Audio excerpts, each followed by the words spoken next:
नमस्कार मित्र आणि मैत्रिणी, तू रे माझा मित्वा या मालिकेच्या पुढील भागात पाहणार आहोत की राकेश गोड गोड बोलून अंजलीला घराच्या बाहेर पाठवून देतो.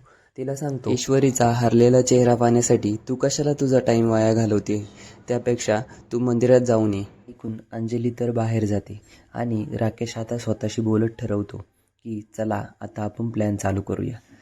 इकडे दुसरीकडे अर्णव सर्वांना प्लॅनची खात्री करून देतो आणि सर्वांना काय करायचंय ते आठवतंय ना ते विचारतो.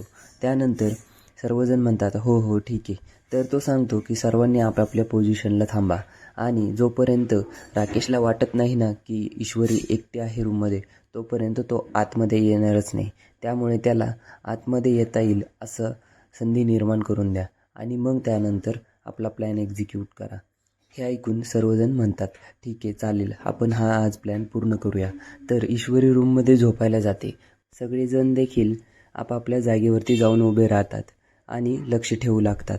तितक्यात अर्णव त्याचाही प्लॅन चालू करतो आणि अर्णव कपडे वगैरे घालून फोनवरती बोलत हो हो मी आलोच 5 मिनिटात, मी पोचतोच आहे असं बोलत राकेशच्या मागून बाहेर निघून जातो. तर पुढे काय होणार हे पाहण्यासाठी आपल्या चॅनलला सबस्क्राईब करा आणि बेल आयकॉन दाबायला विसरू नका. धन्यवाद.